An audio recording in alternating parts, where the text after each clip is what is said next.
No, the Medellin movie is not a real thing. But the Entourage movie is. I'm back! Welcome to WatchMojo.com, and today we're counting down our picks for the top 10 Entourage facts. And like I told you 15 years ago, the next level is coming. In honor of the Entourage movie hitting theaters on June 5th, 2015, here's a look at some of the most intriguing facts about the TV series and film. You remember me? Didn't you used to be really fat? Number 10, loosely based on Mark Wahlberg's life. But I don't pick up dog shit. It's the Wrecking Crew. Hey, Turtle, Yo. I hooked you up with my friend, right? Okay, we know what you're thinking. Marky Mark, the Funky Bunch. Donnie D's on the back up, drug free, so put the crack up. No need for speed, I'm anti. D-R-U-G-G-I-E. But aren't we past that now? Over 20 years ago, Mark Wahlberg made his feature film debut in Renaissance Man. My achy, breaky heart, I just don't think he'll understand. And starred opposite Leonardo DiCaprio in the acclaimed 1995 film The Basketball Diaries. I can't believe this, bro. The collective experience of the actor's early Hollywood years laid the foundation for a future HBO series, on which Wahlberg served as executive producer. Even the character of Johnny Drama was based on his real-life cousin, Johnny Alves. Wahlburger, not to extreme. Some things ain't all as what it seems. Listen to it, man. Perform it then. Wait a minute. Perform it. Number 9.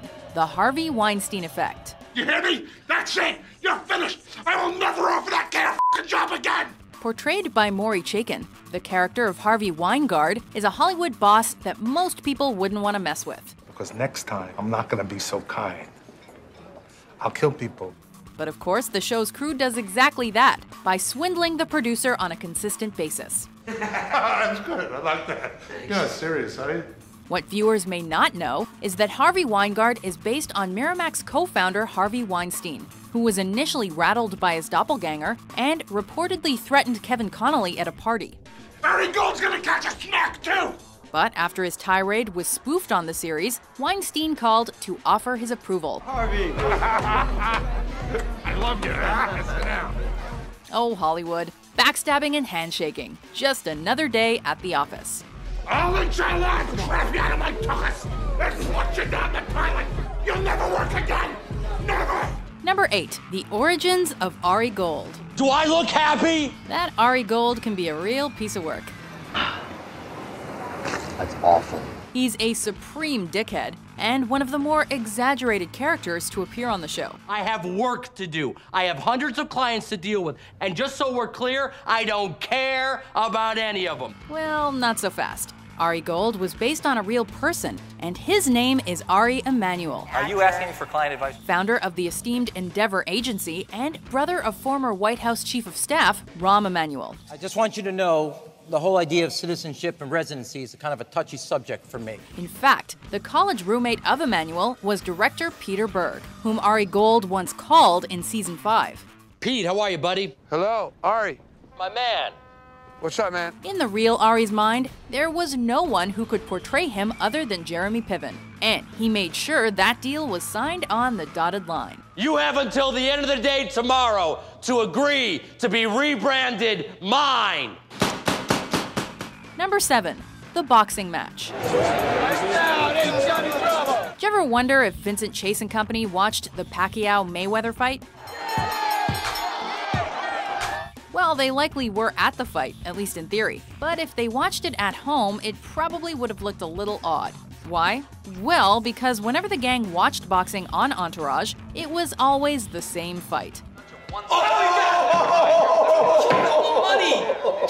Of course, there was that time when Turtle dominated some poor kid from Iowa playing a boxing video game. You know what? Go cry to your trainer. We're done. HBO could get their boys into any arena, but they couldn't get them a deluxe cable plan. $3 million for 8 rounds? It's unreal. Vince, you gotta make a whole movie to make that much money. Number 6. Let's hug it out, bitch. Where's your bedside manner, dummy?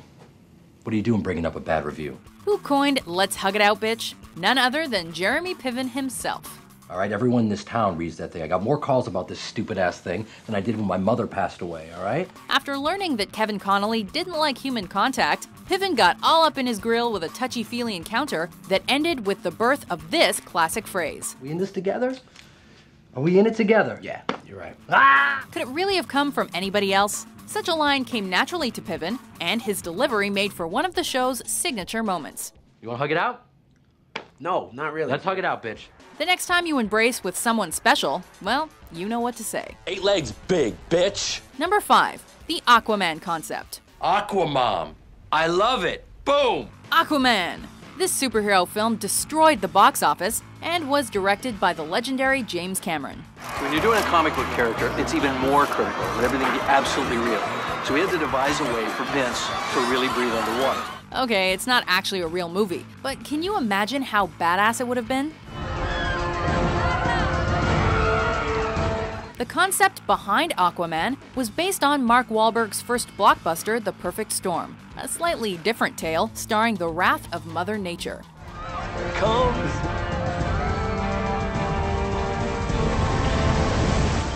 But for the sake of the TV series, Vincent Chase became the biggest damn fictional superhero of all time.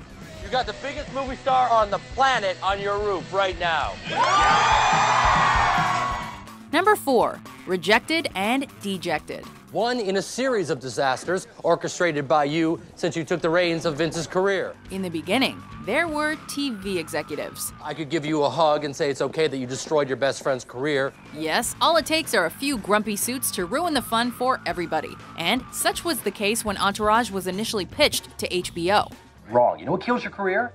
Passing on a hit. However, the original pilot focused on the idea that everybody hated a new movie starring Vincent Chase. I mean, it's a bad review. I would have preferred a good one, but... After a few revisions and a little more spunk, series creator Doug Ellen pitched a new script that had executives drooling from their big fat mouths.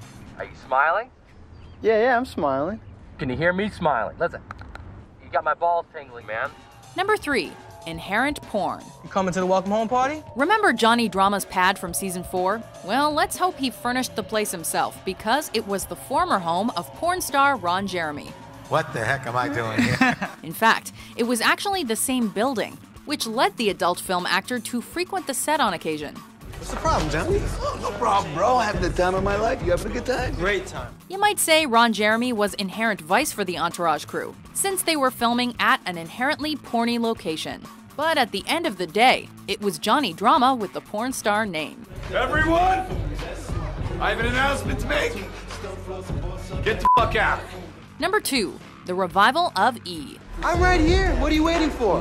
The right moment. Life was good for Kevin Connolly back in 2000. After all, he was on top of the world after starring in the TV movie Up, Up and Away, along with a steady gig on the series Unhappily Ever After, a show for which he directed 4 episodes. I can't believe this. No one wants to go out with me. Is every girl in the school a lesbian? Connolly appeared ready to focus on directing, but his life changed for the better when he found out that a character named E was written specifically for him. Yeah. Today, nobody says, "Hey, that's Finn from The Notebook." I was up all night with him, Allie. I've never seen him so up. It's over. Don't make it any harder than it already is. No, they say, "That's my boy E from Entourage." Did I say that really? Yeah. I'm just an asshole kid, I guess. And a lot taller, too. Before we unveil our number 1 pick, here are a few honorable mentions. Vincent Chase, Medellin. And much, much more can be yours. Get in. I gave them one chance to show their athleticism that they've basically been talking about for the decade we did the show, and somehow in a freak accident, Kevin Connolly broke his leg pretty badly in 2 places. Russell, hey, how you doing? You know, my wife. Oh my God. I mean, I could. I don't. You don't? No. Number 1, cameos, cameos, and more cameos. Hey! Ari! Good to see you. You too. It's been rumored that up to 50 celebrities will make cameos in the new Entourage movie, which stays consistent with the series' extraordinary amount of guest appearances. Come in. I want you to meet someone. Jessica, this is the great Aaron Sorkin. It's really nice to meet you. Nice to meet you too. Will Mike Tyson's dream of a Black Brady Bunch be fulfilled? I wanted to spend some of this worldly wisdom that I picked up on my journey in life. And then if Bobby doesn't listen to you, you bite his ear off. Will Matt Damon have another charity meltdown? And you gave me your word that you would. So give me the f***ing Chuck, Vince! Will Bob Saget once again cockblock Johnny Drama? Come on. I got some stuff I want you to see. Got some Crevassier. Did you just get cockblocked by Bob Saget? These are all important questions. And if only a fraction of Entourage's many celebrity cameos appear in the new film, we'll all be in for a treat. Buckle up, Mojoholics. Don't be a cheapskate, man. Do it today, okay? Don't make me wait. I'm going to be waiting. Both be waiting. See you, Vince. Do you agree with our list? I'm f***ing with you. It was perfect. What's your favorite Entourage fact? I can't believe I have a f***ing Academy Award and I'm calling you back. Again and again and again, you cocksucker. For more mind-blowing top 10s published every day, be sure to subscribe to WatchMojo.com. 兄弟，喝这个。